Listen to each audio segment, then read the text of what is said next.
Aujourd'hui, nous allons parler de Platon. Ce grand philosophe né à Athènes vers 427 avant Jésus-Christ. Mais attention, Platon n'était pas n'importe quel petit Athénien. Ce petit garçon est né dans une famille très noble et aristocratique. Son père le liait au roi Codros, le dernier roi d'Athènes. Sa mère appartenait à une famille de politiciens notables, particulièrement attachés aux oligarchies. Cet enfant recevrait de ses parents le nom d'Aristoclès. Mais rassurez-vous, personne ne l'appelle par ce vilain nom. Pardonnez-moi si des Aristoclès nous regardent. Nous connaissons tous ce philosophe sous son surnom Platon, qui en grec signifie large. Mais pourquoi l'appelle-t-on large? Est-ce parce qu'il a une tête large? La réponse est non. Avant de continuer, je vous invite à vous abonner, d'activer les notifications, de mettre un j'aime et de partager mes contenus pour soutenir mon travail et permettre l'évolution de ma chaîne. Merci, revenons sur Platon. Si pour une raison ou une autre, ce surnom était si cool que même sa famille ne l'appelait pas par son prénom, on raconte que dès son plus jeune âge, Platon voulait se lancer en politique. Après tout, il venait d'une grande famille de politiciens et de dirigeants. Et lorsqu'un jeune Athénien voulait se lancer en politique, il cherchait un mentor. Un professeur qui le formerait aux beaux-arts, à la dialectique, la rhétorique et la logique, nécessaires pour prononcer des discours émouvants en assemblée ou humilier ses adversaires politiques lors d'un débat acharné. Ainsi, à seulement 20 ans et avec l'idée de se préparer à une carrière politique, Platon rencontra un professeur qui allait bouleverser son monde. Ce grand professeur était Socrate. Il buvait du poison à profusion sans se décourager, tel un adolescent en mal d'amour. Platon admirait profondément son maître. Il fut donc très douloureux d'apprendre que la même classe politique à laquelle il avait autrefois rêvé d'appartenir avait accusé, jugé et condamné à mort son mentor bien-aimé. Et c'est là que je vous demande ce que vous auriez fait si on avait condamné à mort votre mentor et ami bien-aimé, l'accusant de corrompre les jeunes Athéniens. Eh bien, Platon prit ses bagages et s'enfuit d'Athènes en toute vitesse, avec d'autres jeunes. Platon, alors âgé de 29 ans, quitta alors Athènes pour le territoire des Méganes. Ne croyez pas que ce soit à l'autre bout du monde ou quelque chose de ce genre. Mégane était à 40 minutes d'Athènes, mais au moins c'était assez loin pour se sentir un peu plus au calme. Platon poursuivit ses études de philosophie pendant une dizaine d'années jusqu'à ce qu'il fasse à nouveau ses valises. Alors, il entreprendrait un voyage un peu plus long. Dans son journal, il note avoir voyagé à travers le sud de l'Italie, parlant et rencontrant des disciples de Pythagore. Cependant, la rumeur dit qu'il aurait également voyagé en Égypte et en Libye, où il aurait rencontré des hommes mystiques au savoir antique. C'est au cours de ces voyages que la renommée de Platon en tant que grand philosophe s'est accrue. Il avait écrit des œuvres remarquables, ce qui lui a valu une invitation à Syracuse pour être une sorte de conseiller principal du roi Denis. D'abord, je l'appelle roi parce que son nom est souvent accompagné du mot tyran. Il était connu pour être un peu drincheux, un peu violent. Cependant, la mauvaise réputation de Denis importait peu à Platon, qui voyait dans cette invitation une occasion de s'engager en politique en tant que conseiller d'un tyran, certes. Mais en politique, Platon arriva à Syracuse avec la ferme intention de mettre ses idées politiques en pratique. Mais apparemment, le tyran Denis Ier n'appréciait pas beaucoup le philosophe pour une raison inconnue. C'est pourquoi je vous demande ce que vous feriez si vous étiez un tyran et que quelqu'un ne vous aimait pas. Exactement, vous le vendiez comme esclave. C'est ce que fit Denis Ier. C'est ainsi que Platon se retrouva esclave sur une île grecque.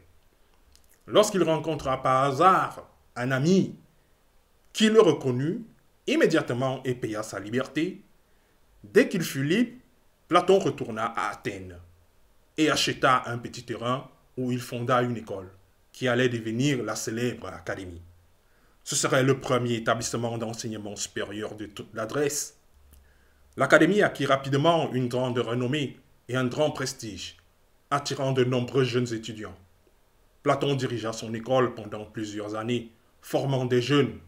À plus de 60 ans, Platon apprit que le tyran qu'il avait vendu comme esclave, le roi Denis Ier, était mort et que celui qui occupait désormais le trône de Syracuse était son fils Denis II. Pour une raison inconnue, Platon trouve une excellente idée de retourner à Syracuse et de devenir le conseiller de Denis le Jeune, concrétisant ainsi enfin ses idées politiques. Mais il s'avère que Denis le Jeune était aussi despotique que son père et ordonne l'emprisonnement de Platon. Cependant, il le libère rapidement et l'exile à Athènes. On aurait pu croire que ce serait la fin des tentatives de Platon pour devenir le conseiller politique d'un tyran. Mais malheureusement, ce ne fut pas le cas. Platon reçoit une nouvelle invitation à retourner à Syracuse. Une invitation faite par celui-là même qu'il avait déjà emprisonné.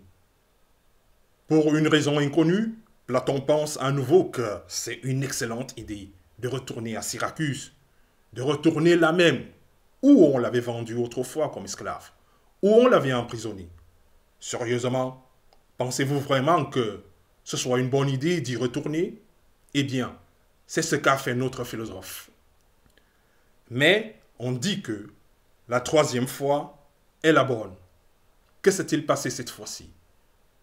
Le tyran s'est rendu à la sagesse du philosophe et a transformé Syracuse en l'état utopique d'Étrie. Après toutes ces péripéties, Platon retourne à Athènes. Là, à Athènes, Platon continue de diriger l'académie et d'écrire ses œuvres jusqu'à sa mort, survenue à l'âge de 80 ans. Certains ont affirmé que toute l'histoire de la philosophie occidentale se résumait à une série de notes de bas de page sur l'œuvre de Platon. Et d'autres, plus précisément, ont affirmé que Platon était la philosophie. Ces commentaires pourraient être perçus comme exagérés. Cependant, je crois personnellement qu'ils traduisaient l'essence de l'importance de Platon pour la pensée occidentale. Ce qui, pour les orientaux, est la figure de Confucius. Pour nous, en Occident, est la figure de Platon. Et comme son maître Socrate n'a rien écrit, Platon est venu se venger avec une plume infatigable qui nous a laissé 36 œuvres reconnues. Et si vous croyez que son dos ou son front était large, eh bien, la diversité était encore plus grande. Des sujets abordés par Platon, de l'art à la politique, en passant par la pédagogie et même la cosmologie. Notons qu'il avait également le goût d'écrire ses œuvres sous forme de dialogue. Ces œuvres sont soudain devenues des conversations entre amis ivres.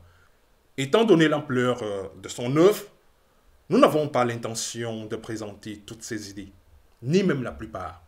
Mais nous nous efforcerons de présenter ces idées les plus importantes. Ce sera la première de 2 ou de 3 vidéos dans lesquelles nous nous concentrerons sur 3 idées clés. Sa vision métaphysique, le rôle du philosophe et ses idées politiques. Commençons par la métaphysique de Platon. J'adore les arcades, les jeux vidéo, plus précisément les arcades. Je peux y jouer des heures et des heures. Et je pense qu'une grande partie de son charme réside dans son point apporté par les développeurs au détail, l'apparence, les liens, les lieux, les armes, les motos, les voitures. Cependant, même avec ce grand soin, il est encore clair pour moi que les jeux vidéo ne sont qu'une copie du monde réel. Et si ce que nous appelons le monde réel était une copie d'autre chose, c'est exactement ce que pensait Platon. Platon pensait que le monde qui nous entoure, celui que nous percevons avec nos yeux et nos oreilles, n'est pas le monde réel. mais seulement une copie réduite d'un monde que nous ne percevons pas par nos sens. Un monde auquel nous ne pouvons accéder que par l'intellect, par la raison. Mais comment Platon parvient-il à cette conclusion qui peut paraître folle à la première vue? Eh bien, avant Platon, d'autres tentatives avaient déjà été faites pour détruire la nature ultime de la réalité. Pourquoi ce qui existe existe-t-il? Quelle est son origine? Thalès de Milet avait déjà dit que tout vient de l'eau. Anaximandre avait déjà parlé d'un élément commun à toute chose, le nom de famille. Et Empédocle avait déjà affirmé que tout ce qui existe existe par combinaison des 4 éléments, l'eau, l'air, la terre et le feu. Mais toutes ces hypothèses se heurtaient à un mur des questions auxquelles il était impossible de répondre, si bien qu'aucune de ces explications ne semblait convenir à Platon. Distinguer un jeu d'un jeu vidéo? Mais oui, il y avait une explication plus logique pour Platon, celle des pythagoriciens. Les pythagoriciens étaient des élèves de Pythagore, ce grand mathématicien. Mais il n'était pas seulement un mathématicien, il était aussi un philosophe. Les pythagoriciens pensaient que tout ce que nous voyons trouve son origine dans les nombres. Derrière tout ce que nous percevons, il y a quelque chose comme une formule mathématique divine. Les pythagoriciens voyaient des formules mathématiques dans tout ce qui les entourait, dans toute la nature. Grâce à des formules mathématiques, ils pouvaient calculer le mouvement des étoiles, ils pouvaient calculer la croissance des populations animales et végétales, des proportions qui se répétaient chez les escargots, dans le corps humain, en musique. Pour les pythagoriciens, les mathématiques étaient le langage divin. Cette idée a fortement capturé l'attention de Platon, car elle signifie qu'il existe des vérités universelles et intemporelles. 2 plus 2 égaleront toujours 4, partout, à tout moment. Et les angles internes d'un triangle totaliseront toujours 180 degrés, à tout endroit et à tout moment. De plus, cette idée montre que ces vérités sont accessibles par la raison, par l'effort mental.